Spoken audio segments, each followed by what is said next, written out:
Hello everybody, it's Mike with the 1974 GMC. I'm just trying to show you, there's the compressor with the fittings on it, and I have all of my hoses, I guess, cut to length and inserted into the hose bodies. They're not crimped yet.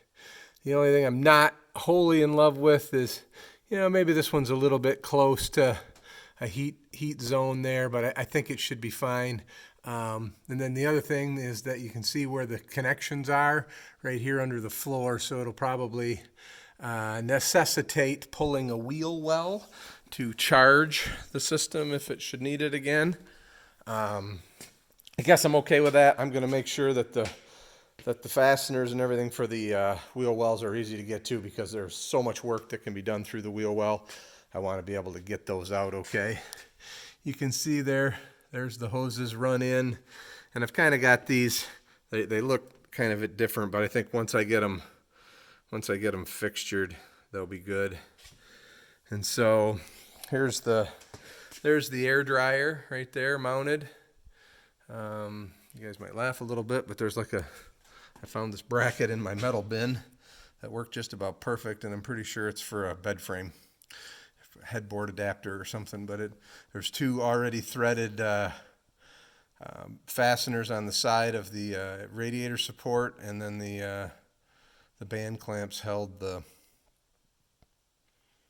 air dryer just fine. So I'm going to try and show you how to crimp one of these, or how the crimping works. So you can see this one right here, that's from the lower radiator connection there, or condenser connection to the air dryer, and you can see that I've marked right here how I want that to go. So let me take that hose out, and we'll go over to the crimper and we'll see how it works. Okay, here we are at the crimper. A couple of things I've got. This is my little, I guess I call it my welding table. I mount a lot of things to it because it's a pretty solid platform that I can move around. So I mounted and this is that Vevor hose crimper that seems to be the exact same one that Vintage Air recommends, except for it's a lot cheaper. So we'll see. But you can see I've got my mark on there, and then there's this little hole right here, so you can see that the hose is bottomed. Make sure that shows up on the screen. Make sure the hose is bottom, and then I think when the crimping is done, it's supposed to have a little bit of rubber kind of peeking out of that. So I'm gonna put this in, flip this over. I guess a couple other things. I did anti-seize on this fastener just to keep it from galling. Sometimes with these press machines, I do the same thing with my jaw pullers and the like, so that you just want to make sure that they don't gall up on you. The pin's not quite in all the way. Just want to make sure that we're in. It has an O-ring snap. There we go. And then it says to center the hose body in the press.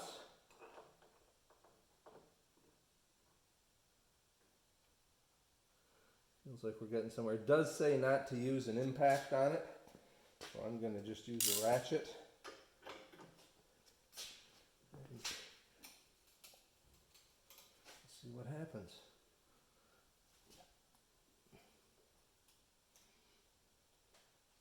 The stopping point, they say, is 1/8 inch above that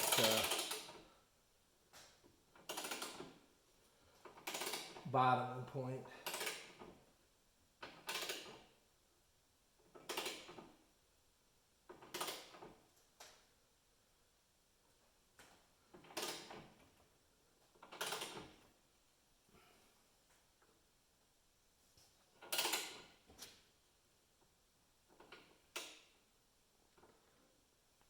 Let's see what it looks like.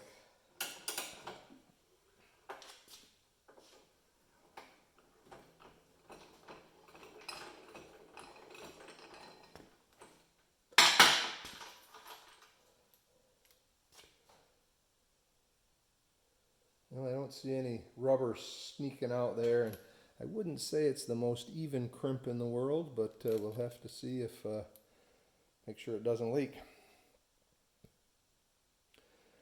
All right, I guess we'll figure that out once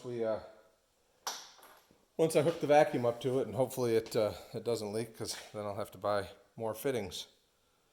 All right, thanks everybody.